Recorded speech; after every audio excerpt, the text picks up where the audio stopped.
A lot of discourse around 2017's Legend of Zelda Breath of the Wild revolves around its relationship with nature, open space, solitude, isolation. The few critics of it that exist out there in the world like to often lament that, quote, it has no story, or it's, quote, empty. Personally, I disagree. I've played the game 3 times and am now watching my wife and child experience their first playthroughs separately but simultaneously.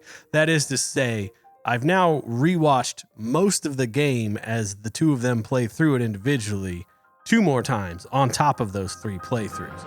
Breath of the Wild has, over these past few months watching them, become a regular part of our nighttime family routine. I post up here on the couch and watch one of them work through its vast, beautiful, Ghibli-esque world. It's calming, it's comforting. It's become one of my favorite TV shows, to be honest. I love the drama of it. I love the slapstick humor of it. This is potentially a whole other video we could make. But this video is about something different. It's about what I've been thinking about nonstop as I watch them play through Breath of the Wild's story, which is excellent, which is full of characters. As my family has gotten to safely nestle up and enjoy this experience during long winter nights over these past few months here in February of 2026, the world outside our door in the United States of America has gotten pretty ugly for many people in many places. We're living in a moment in which an authoritarian fascist movement, I generalize as MAGA, they've taken all the levers of power here in the United States. And it's causing many families in this country to experience a very different America than the one mine does.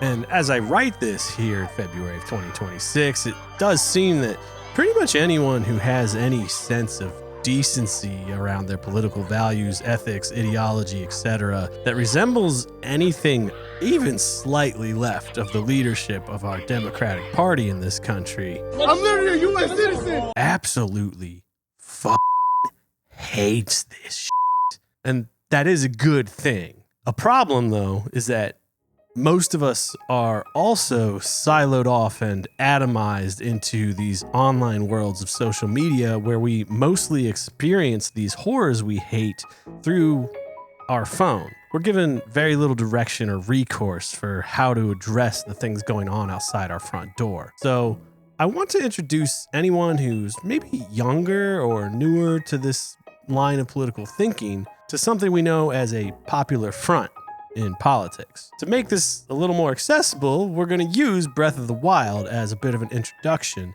to help us think about each of our own individual positions and roles in the bigger picture at this moment of a necessary popular front to stop this MAGA movement. So, if you're any of those vast majority of Americans out there, or maybe somebody abroad who just, has some solidarity with us, who now considers themselves even slightly left of the average elected Democrat, this is for you. I'm going to leave it to you if you want to dig around for more nuanced details of popular front politics in the 20th century, and mostly focused on these digestible analogies I've hopefully put together for you. But here's some very ground level basics just to get us in. A popular front is the idea that as revolutionary politics were rapidly in motion during the first half of the 20th century, many organizations were popping up all over the world with their own individual visions of how they thought we should implement a diversity of Marxist ideals into the forms of state or international forms of governance that they were hoping to build. This part might sound familiar.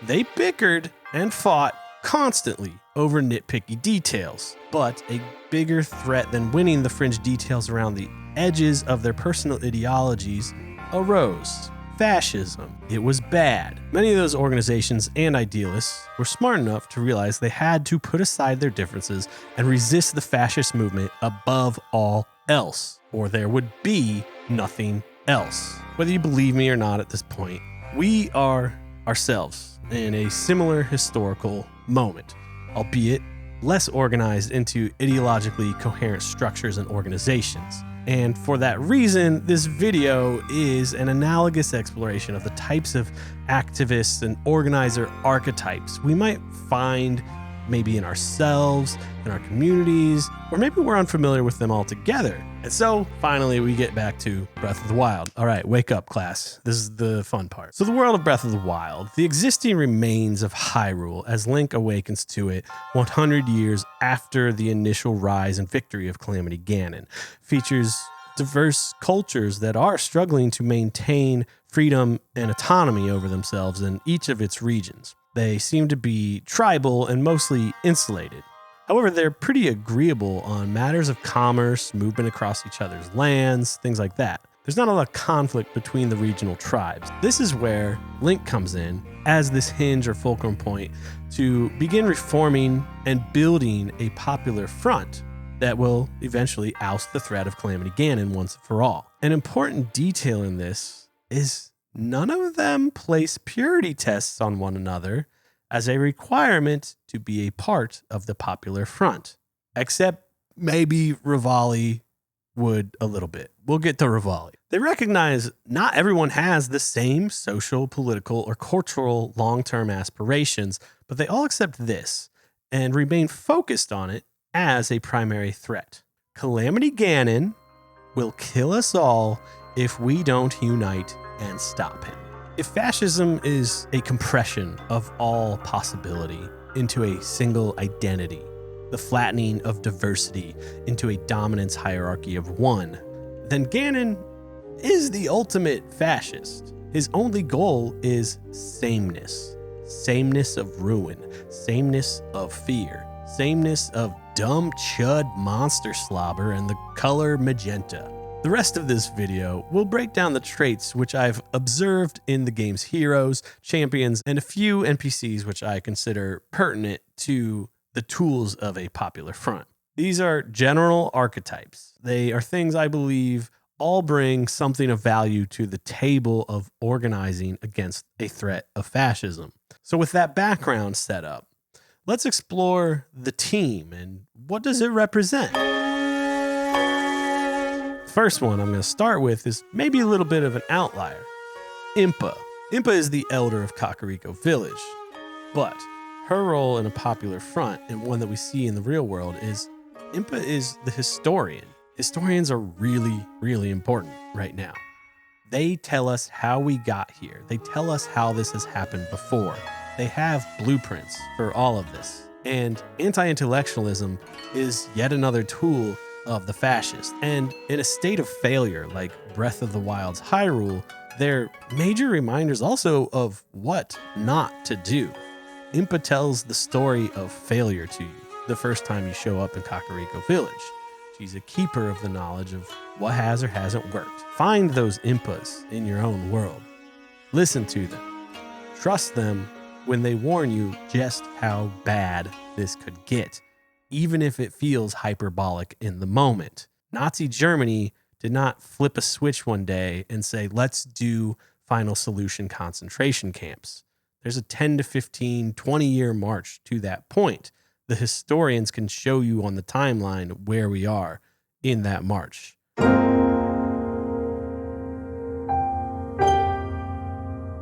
And of course, I love the characterization of the four champions who pilot the divine beasts. We're going to be less concerned with them as sort of generals and leaders and look more at their personalities of roles that are to be played in the popular front by individuals. So let's start with Mipha. She might be the hardest to deduce and understand, but she's the reluctant healer who doesn't really want to be a part of war. She doesn't want to be a part of violence, but she understands the importance of this mission. She understands also the importance of being soft, being more embodied in the approach to this work of organizing against that threat. As this will be a trend of some of these other characters I'll talk about, she's not steeped in nor obsessed with revolutionary theory or history. She really loves the world that she lived in with her little brother Sidon before this threat came to her door. She just misses that. But what we need from her is her creativity. We need her soft energy. We need her joy. She's a vibe creator. She reminds us of the softness of what life can or should be. So please, when you see the Mifas in your world, don't dismiss them as incurious or not really serious about this because they're not as militant as you want to be. They play an important role, and we need them. I believe in you. Now, shall we try one more time? Next, we have the Goron Daruk. He's the muscle. He does not have, nor much care to offer much vision of a post-revolutionary world order. But he knows that this one really sucks, and he's dedicated to offering his muscle and his strength in whatever way he can to stop it. What Daruk really loves is to just grill a couple of rocks, sit back in a hot steam bath, and watch the game. But more than that, he hates the idea of a death cult led by an evil pig ruling over us all so much that he will absolutely show up when he's asked, and he's going to do what he's told. So please, when you see the Daruks in your organizing and your activism, don't condescend to their ignorance and disinterest in learning all the theory at your book club. He understands the broad strokes, and he's going to show up. He's going to dutifully put his body on the line when it matters. Welcome the Daruks into your coalition. Show that swirling swine who's boss. Link will need to meet Ganon head-on when we attack. This needs to be a unified assault. Then we have perhaps the most contentious, the Rito Rivali. He is absolutely the most puritanical in his politics and in his ideology. I'm not discounting that. He's the one looking down his nose at Daruk for not having read The Hyrule State and Revolution. It's kind of annoying. Please, I beg of you, if you can avoid it, don't be like Rivali. A Rivali is convinced that if the revolution were to happen today, his very unique niche ideology would surely be the one that rises from the ashes by sheer will of his brilliant know-it-all strength alone. But we need to be open to Rivali because he offers unique skills to the movement which no one else has. He can fly. Sometimes we need wings to take us places feet just can't. This can look like all kinds of things in your day-to-day organizing. You may find that you're building an organization in your community, your neighborhood, whatever it is, and there's just a skill set missing. You find the guy who's, I don't know, he's really good at cybersecurity or something, and you're like, I don't know how to make sure we don't get infiltrated. Yeah, he's a little annoying, but bring him in. Utilize his skills. However, we do need to keep an eye on this guy and check him once we win this thing. You have need of me to defeat Calamity Ganon. To slay the beast once and for all. It will be my great pleasure. Finally, of the four champions, we have the Gerudo Urbosa. We all should strive to be a little more like Urbosa. Keyword here, Urbosa is steady. Her morals, her energy, her emotions, all of them steady. Urbosa is simply not rattled. She is very serious about the long-term threat, but she's also understanding of the need for levity, camaraderie, and joy in the short term to maintain morale, similar to Mifa. She reminds us what we're fighting for when the threat is at its greatest. Urbosa is strategic, a true leader.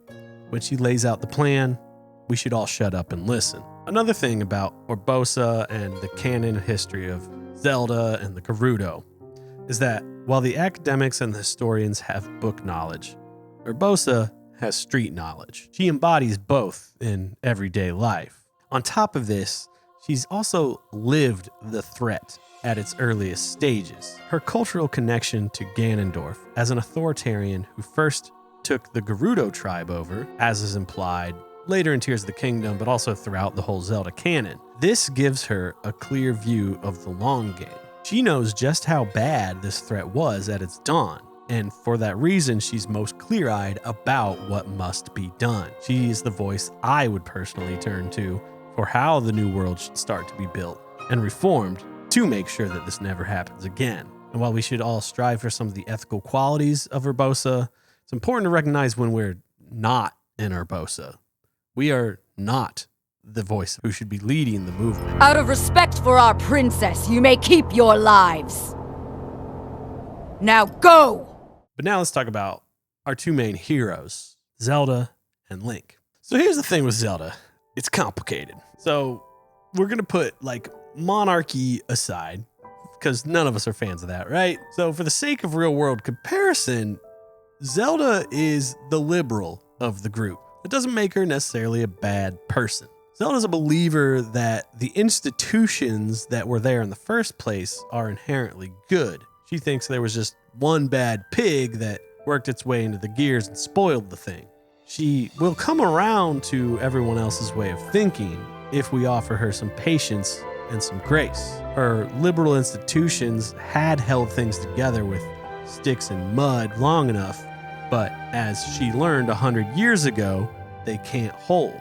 She's been stuck in a stalemate ever since, as things slowly get worse and Ganon creeps ever closer to a final victory. Furthermore, none of these other cultures, tribes, or ideologies that are out in the world of Hyrule has some singular brilliant strategy which is ready and organized enough to topple the fascist threat on its own and rebuild an inclusive, utilitarian, socio-political structure in its place. So, to some degree, we kind of reluctantly need to rely on whatever footing is offered to us by Zelda's positionality within the power map that existed before this moment. Power mapping something we can get into later. All you need to know is Zelda was in a position that already held power in and of itself before the Calamity. And that's kind of important still. We don't have to love the ideology that represents in order to use her unique positionality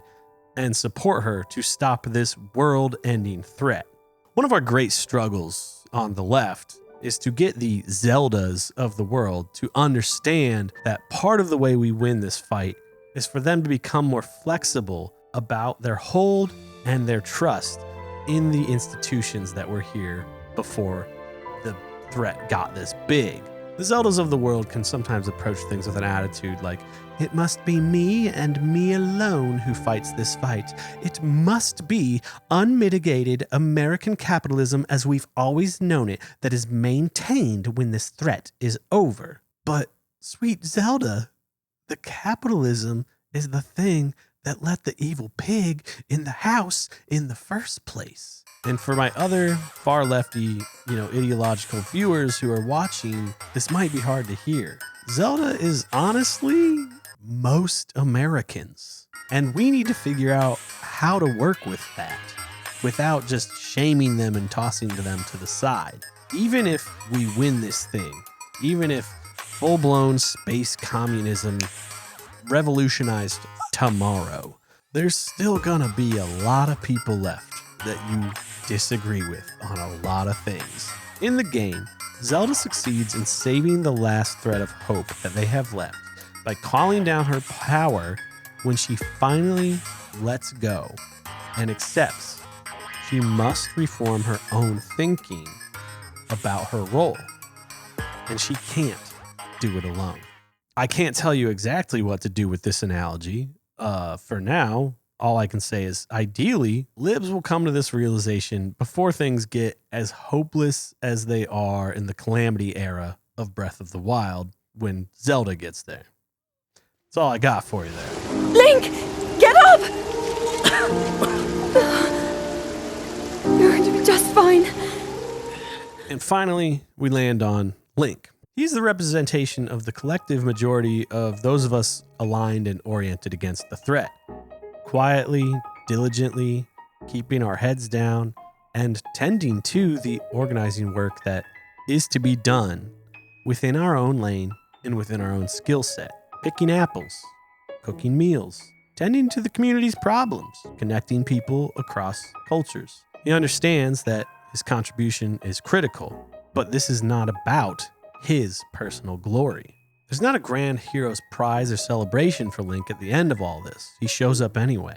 And small spoilers if you haven't finished the game, but there's two endings, and one of them's the sort of good ending, one of them's the slightly less good ending, and no matter which one you get, it's pretty quiet. There's not some grand parade that celebrates the victory and you see the whole world of communities come together. Link's reward is just a quiet life of peace with the person he loves, tending to the communities he's become connected to.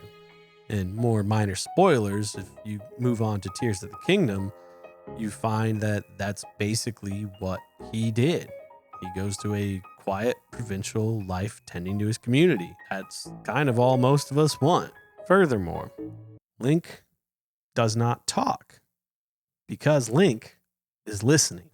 He's the only person in this world who is talking to everyone. What's his secret? It's not talking. He's not waiting to get his own misinformed ideal out.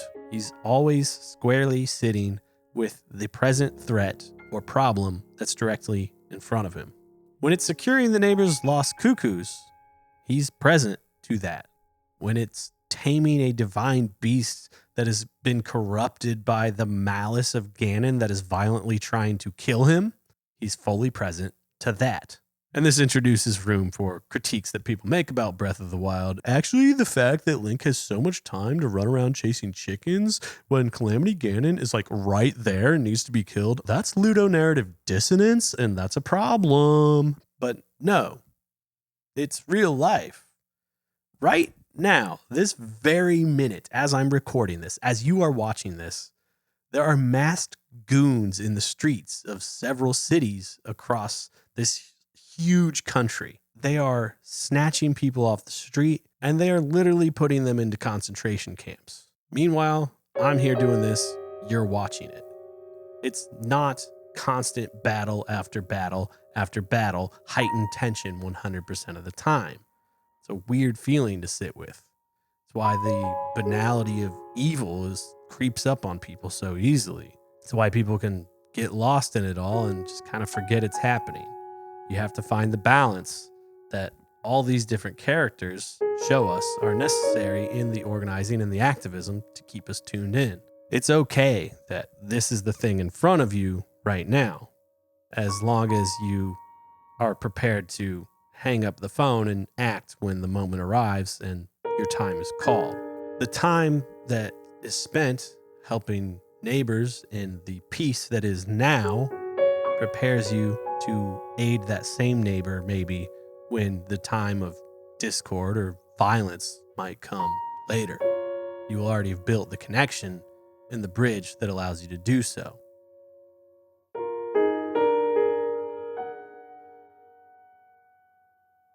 And before we wrap this out, I want to do one quick aside to a few NPCs, and that is Hudson and Bolson and the reconstruction of Tarrytown, which is so many people's favorite thing to discover in Breath of the Wild.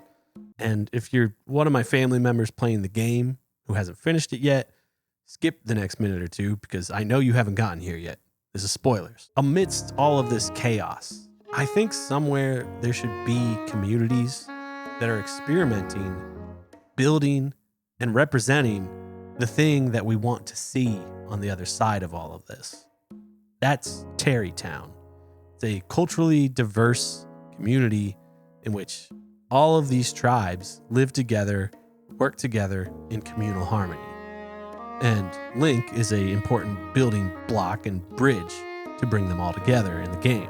What's the point of blocking this existing threat that wants to flatten everything into sameness if we don't have a vision of what it is that we want to build in its place that supports the diversity that we love?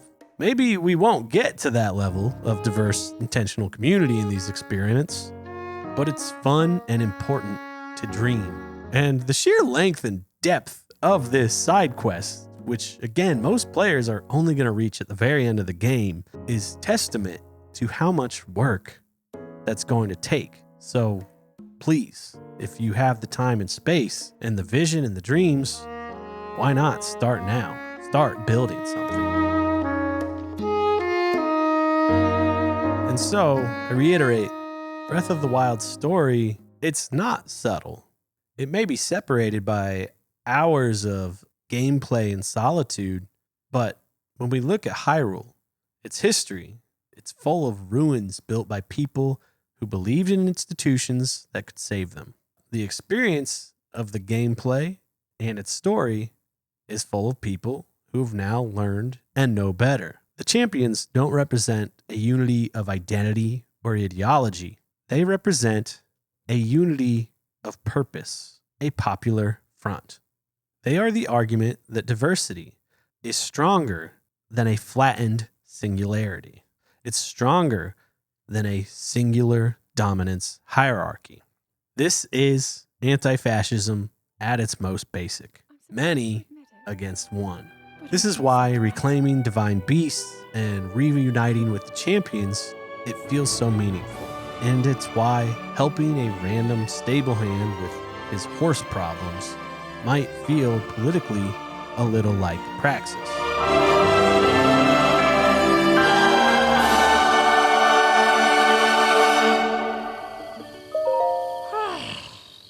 If you enjoyed this and you feel completely lost, disorganized in this world, I invite you to go out and look for organizations in your community that are working against this fascist problem that we have. Try joining one.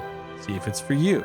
Maybe that feels like too much for you right now. If that's your position, introduce yourself to some neighbors that you've never met. Maybe what I'm describing still feels like too much for you.